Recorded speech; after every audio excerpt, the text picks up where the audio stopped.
Timarandasya kyanam kyana salakaya sakshur militan yena tasmai sri guruve namaha namo mahavarinyaya Krishna prema pradayate Krishnaya Krishna Chaitanya namne Gaurabhise namaha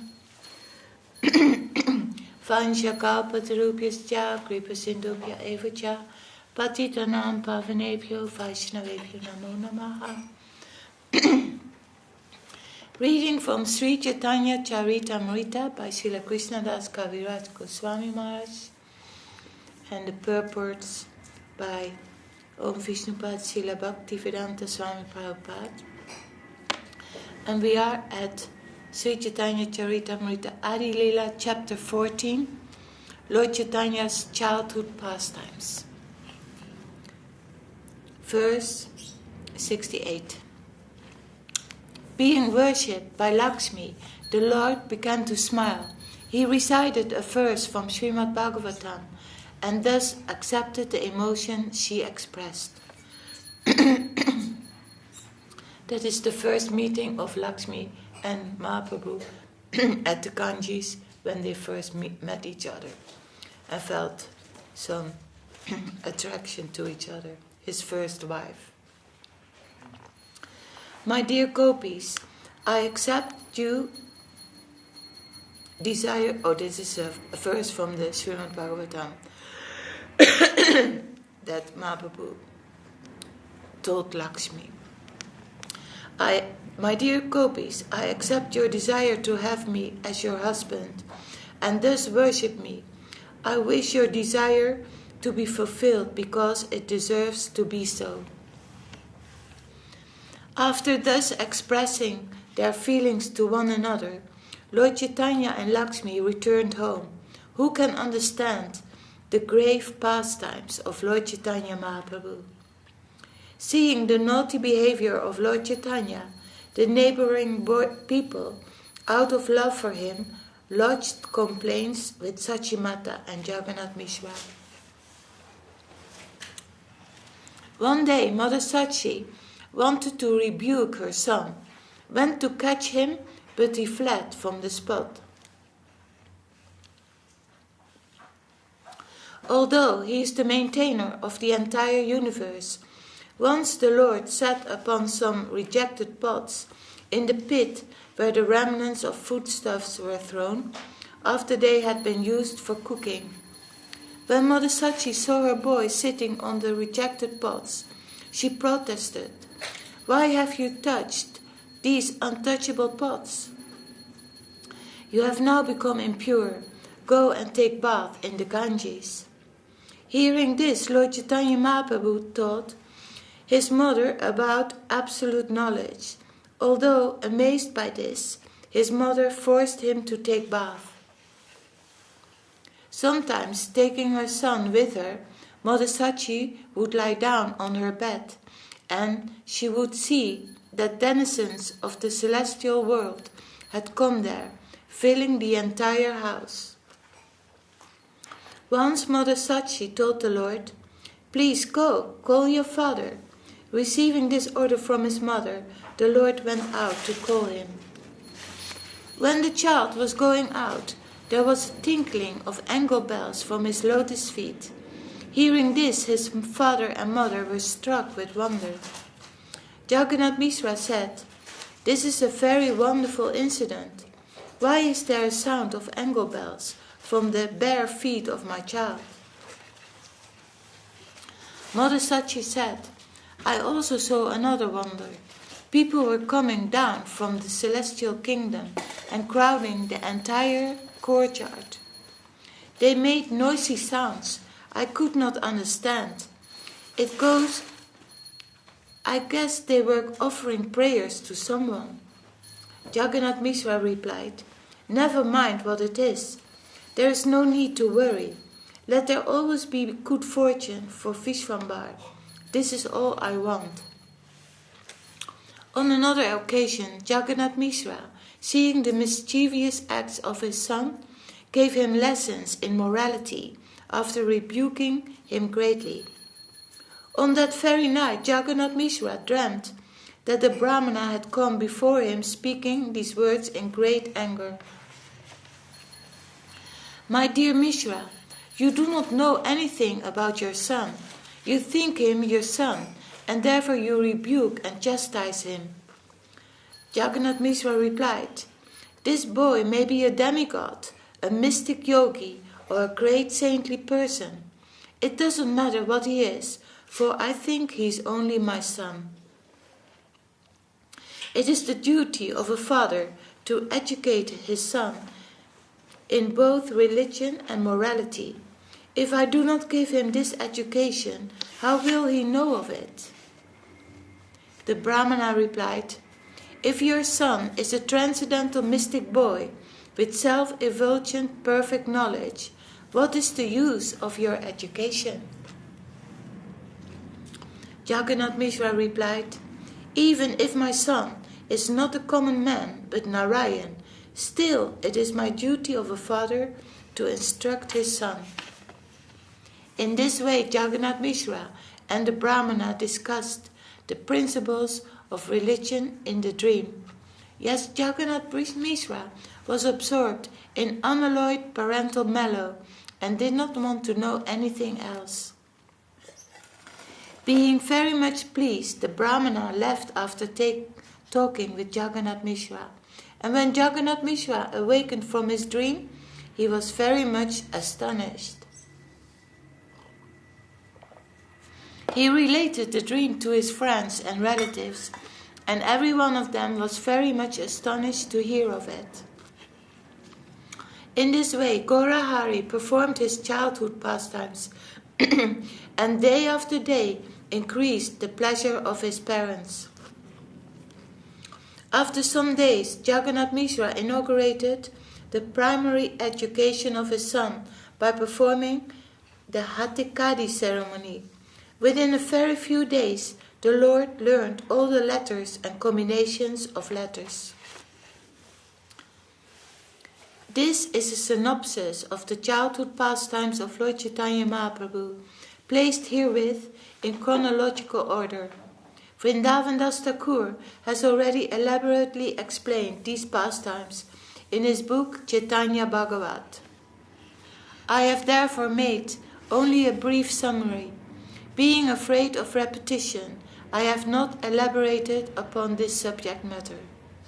Praying at the lotus feet of Sri Rupa and Sri Raghunath, always desiring their mercy, I, Krishnadas, narrate Sri Caitanya-caritāmṛta, following in their footsteps.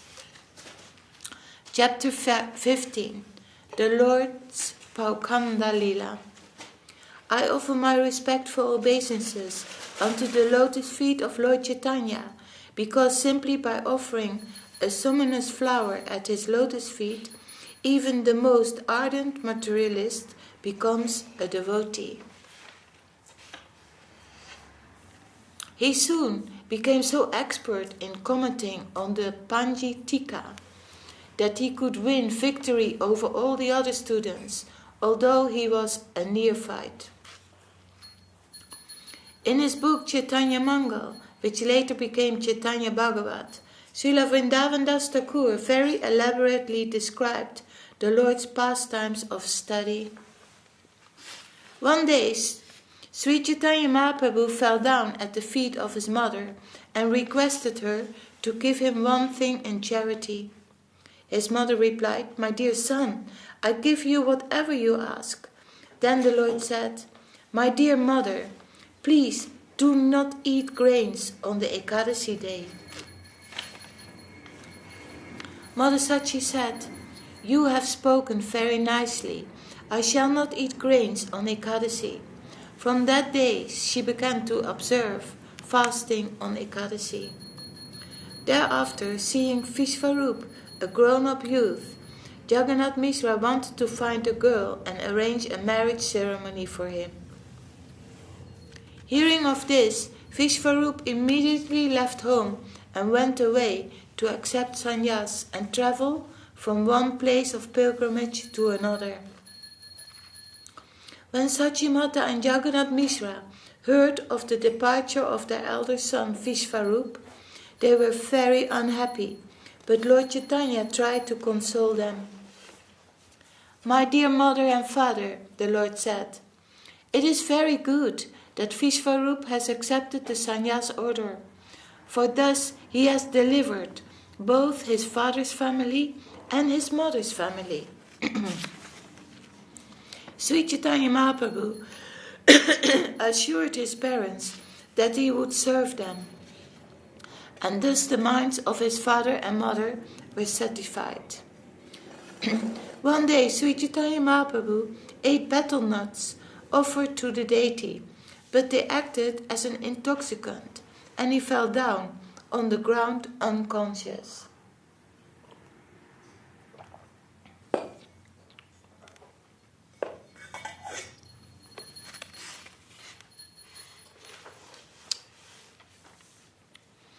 After his father and mother sprinkled water on his mouth, with great haste, the Lord revived and said something wonderful they had never heard before. Devi, it goes very well because today is Visvarup Mahotsav.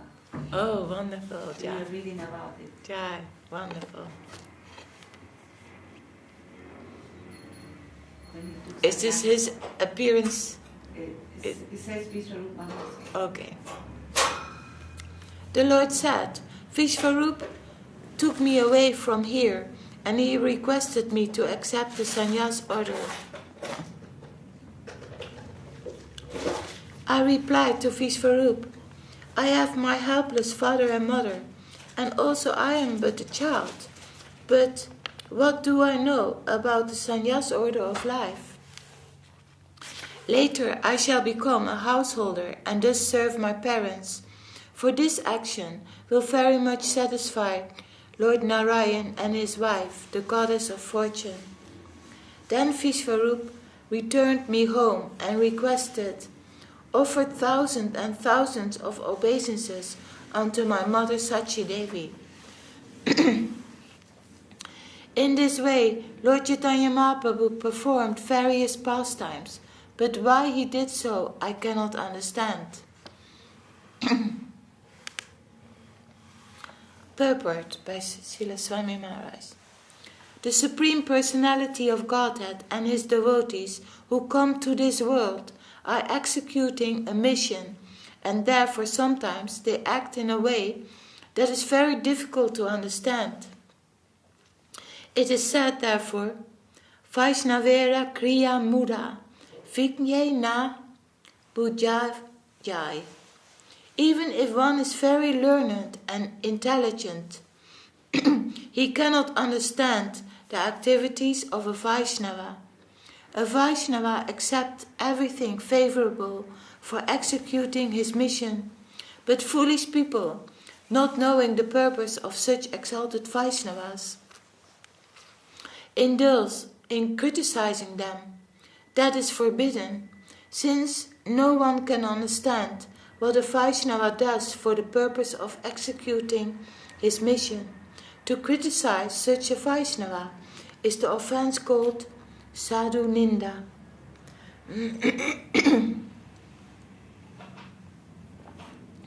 Excuse me. After some days, Jagannath Mishra passed away from this world to the transcendental world, and both mother and son were very much aggrieved in their hearts. Friends and relatives came there to pacify Lord Chaitanya and his mother. Then Lord Chaitanya, even though he was the Supreme Personality of Godhead, executed the rituals for his dead father according to Vedic system. After some days the Lord thought, "I did not take sannyas, and since I am remaining at home in my duty to act as a grihastha." Without a wife, Lord Chaitanya considered, there is no meaning to householder life. Thus the Lord decided to marry. Merely, a house is not a home, for it is a wife who gives a home its meaning. If one lives at home with his wife together, they can fulfill all the interests of human life. Okay, I stop here. Reading Sri Caitanya-caritāmṛta ki jai. Ādi-līlā chapter 15, the Lord's Ādi-līlā ki jai. Jai Shri Krishna Das Kaviraj Swāmī Maharaj ki jai. Jai Swāmī Maharaj ki jai. Then his father passed away. Yeah. And they were saying it's a very mysterious position of Visvarup because he's the older brother of Mahaprabhu. So mysteriously Visvarup leaves, and then later on Nityananda comes. So it's like a Visvarup and Nityananda. Later on what? Later on, Nityananda comes to Mahaprabhu. Yeah. So this Visvarup and Nityananda, they're like same, yeah. And interesting position because it's like Balaram in Krishna. Yes. What Visvarup is Nityananda? Visvarup is the older brother of Mahaprabhu. Yeah. And Nityananda, so Visvarup and Nityananda, they're like kind of like one. They have a mysterious position because Visvarup leaves, and then later Nityananda comes. And they kind of resemble Baladev because the Baladev is the older brother of Krishna, Balaram. Yeah. Very nice comment. Adding to it, because today is Visvarup's Memorance Mahotsav Day. His Memorance Day. Then we're reading from In the Light of Loving Devotion, the Horizon of Infinity. Oh, sorry.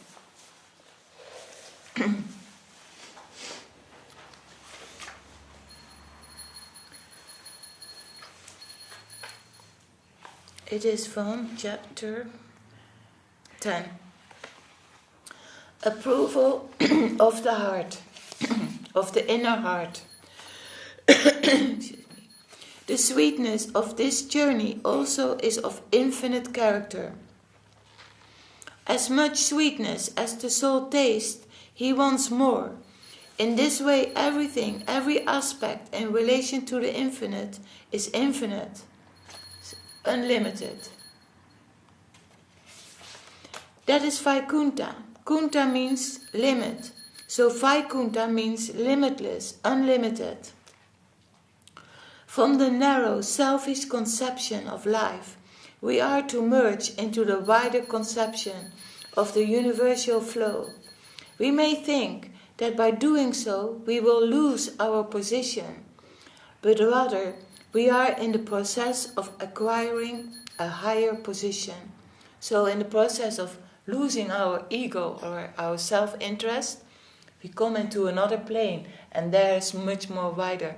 And then we compare to how before, as a materialist, the ego makes everything very small, because it's an illusion.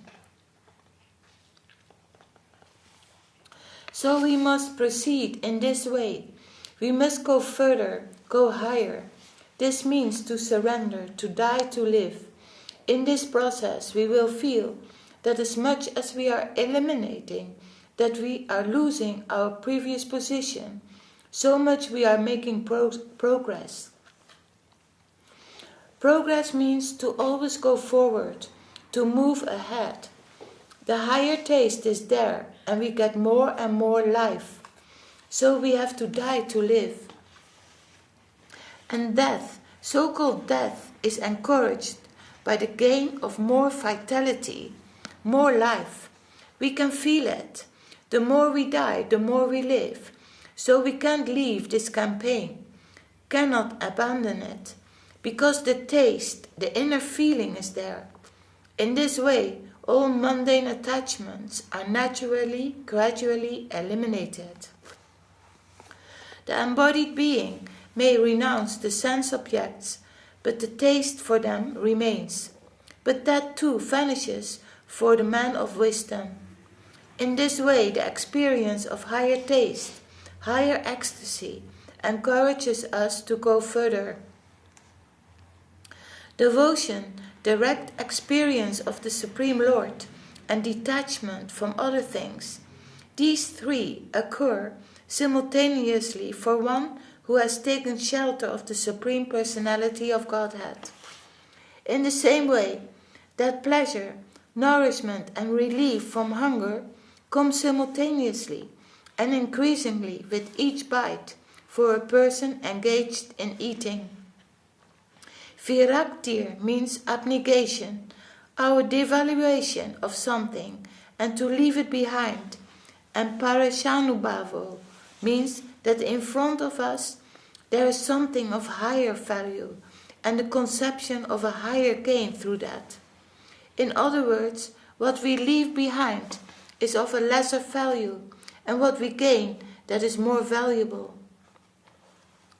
Bhakti Parisanubhavo means progress and some experience of gain, to lose the present stale position and to gain what is better, new and encouraging, and to accept that. Progress means elimination and acceptance, acceptance of the higher and elimination of the lower. And we ourselves will stand as witness and guarantee of that. Hridayayena abhyanuyanto, our heart's approval is there to give us guarantee. Go further. Existence fulfilled. Devotee question. So many of us aspiring Vaishnavas, devotees, have started on the path, the long journey back towards Krishna. But somehow we are checked in our progress. So how do we continue in this journey? Srila Śrīdhar Maharaj. Everyone is trying to get more happiness, pleasure, but many are failing. Then what should we do? Should we not try to get pleasure? All are pleasure hunting. Every point of existence, including trees, creepers, animals, men, women, everything in this world, all are searching for happiness. But we see that apparently many are failing. Then should we stop this search? Can we even do so? We cannot. The urge to get greater happiness is a constant thing. We cannot leave it. It is even in the stone and in the fossil, but there it is covered. The very nature of existence itself is to search for pleasure, sukha, and this cannot be eliminated. All and any existence cannot be devoid of this tendency of searching for pleasure, for self-satisfaction. It is inherent, the most universal thing. As the very substance is existing, so is its tendency to get happiness in the way of freedom, knowledge, love, in any way. The tendency to progress in this direction is its inherent quality. It cannot be avoided. Even what one won't do by his voluntary will, he will be forced to do, to travel in that direction. A verse from Srimad Bhagavad Gita, 1860. O Kontiya, being beyond by the duty born of your nature, that very action which out of delusion you are now avoiding will be inevitable executed by you. Material nature will force one to select that course born of his nature and to always go forward. The environment will force every atom to move ahead, to progress. Temporarily, we may think, I won't do that. But that cannot be. It is not the real nature of things. So nature will not allow you to stop, idle. Sometimes, however, while in this process, in this progression, to take a rest is necessary. So it may be seen that at that time the negative aspect may come and say, now take rest. But that rest is also part of the progress. The Mahabhagavan devotee is always engaged in the service of Krishna. So when he is sleeping, that is also for the service of the Lord. He is taking rest so that with more energy he can serve. His sleep is also counted in the service. Necessities gain. Devotee questioning. When a devotee attempts to preach in the Western countries or in any dangerous situation, does he or she get more protection from Mahaprabhu? Srila Śrīdhar Maharaj, of course, and that will be according to their sincerity, their need and their purity of purpose, that they are preaching for Mahaprabhu and not for their own name and fame or any other acquisition. And there is preaching of different kinds, of different phases. There is preaching in the primary stage, and there the preachers may be many. But there is also preaching in higher stages, just as there are many primary schools, but higher education colleges are fewer. If a devotee begins his journey to Krishna, but he stops for some reason, is that due to his past karma, or is it due to offenses committed while performing devotional service? This is the devotee asking. Srila Śrīdhar Maharaj, it may be. However, it is difficult to have the proper conception about what may be the cause of that hindrance, that bad karma, because where the intensity of hankering for Krishna is great, always in the retinue of that, the impression will come in the devotee that I have bad karma, bad luck. It is there in the highest position also. There devotees will think, I have bad luck. Radharani herself says, it is my durdaiva vilas. It is only the fruit of my bad karma that I am not getting union with Krishna, that he has left me. Krishna is not to be blamed. He is full in all attributes. He is all right, but something is responsible for this separation. What is it? It is my bad luck. So this feeling is always there in the devotee, and it manifests in different ways, even to the highest level. But that feeling of separation from the Lord is also another type of union with Him. Union in separation. By feeling in want, feeling such urgent necessity, it is a kind of gain, earnest necessity for a thing which is not easily attained. That is a gain. But devotee asking, but sometimes we see that the devotee loses the desire to attain Krishna. Srila Śrīdhar Maharaj, that is dangerous. Hunger is a sign of good health, and not to have hunger, it is a sign of bad health.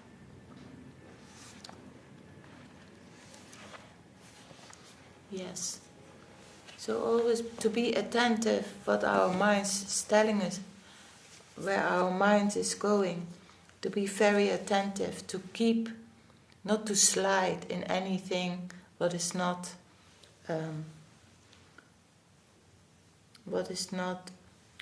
appropriate or not favorable. Unfortunate. Very attentive, because we got a big a golden gift, an unbelievable gift, but the cost is very rare. It's very rare, that gift.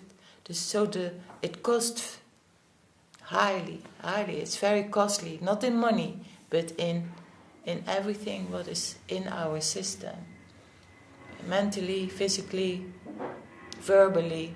To be very careful. Srila Swāmī Maharaj calls it the razor's edge, right? Be very humble, very grateful that we may follow this path.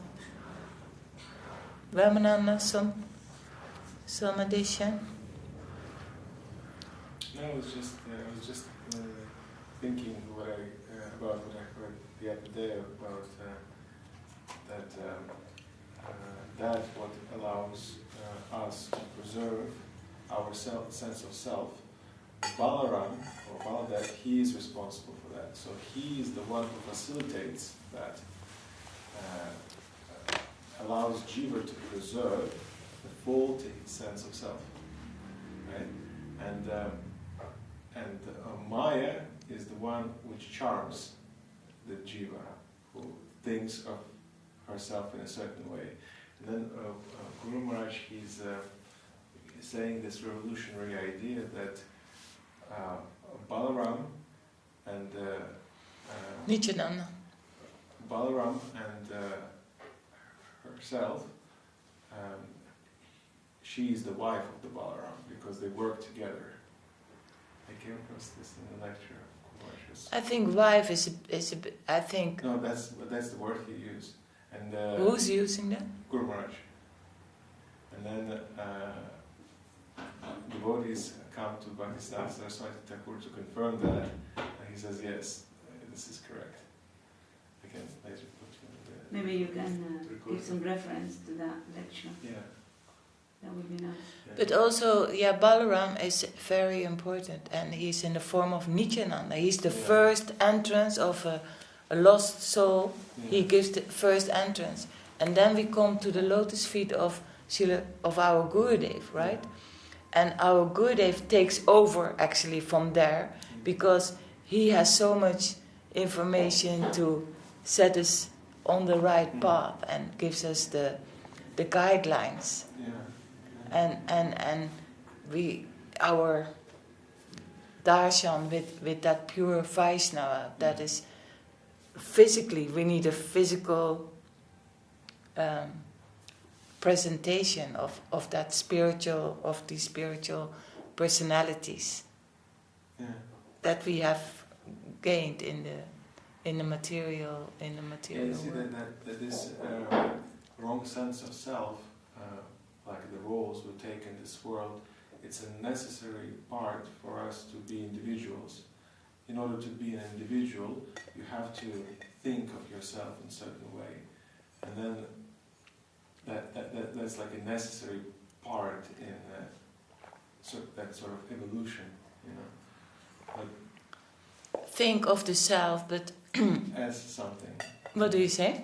Think of a self as someone, like this unconditional jiva. Like how would it think of itself?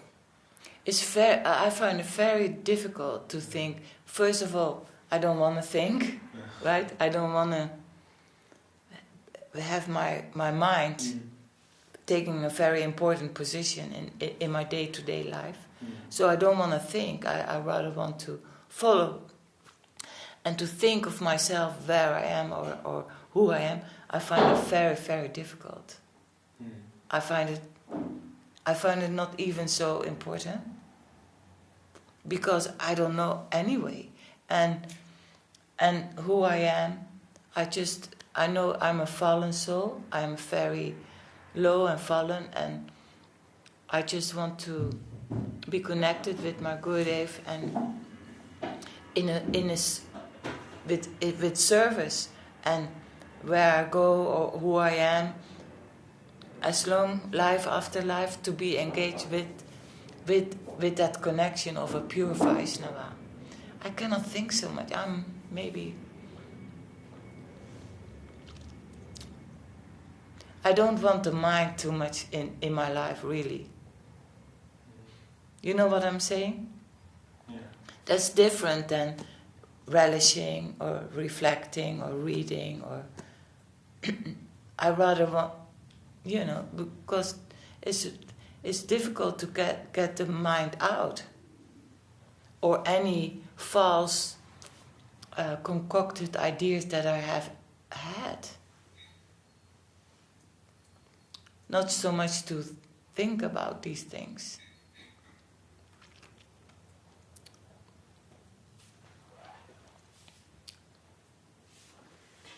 Vivekananda, do you want to sing Hari Haraya Nama Krishna? Yeah.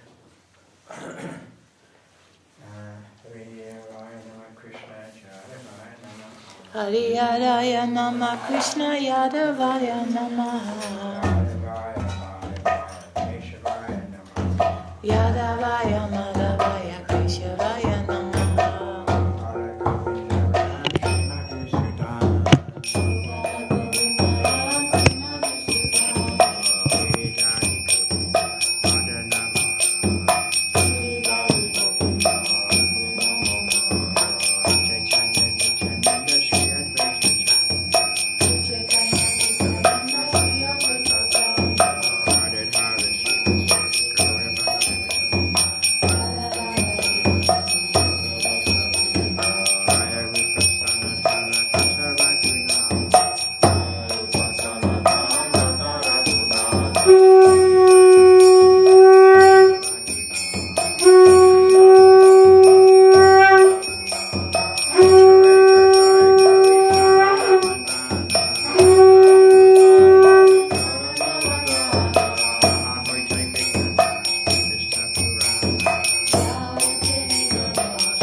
Jaya Sabaikar Sisi Guru Paranga Sundar Radhakirudai Juki Jai.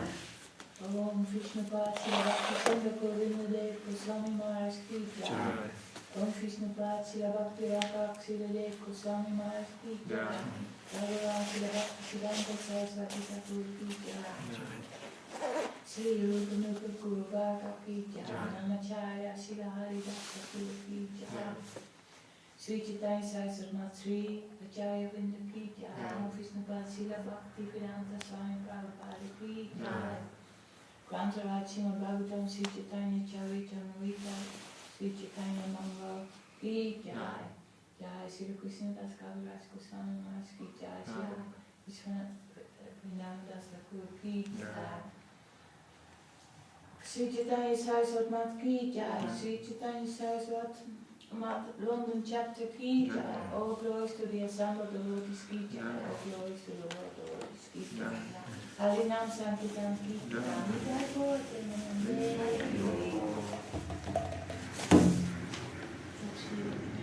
Lord.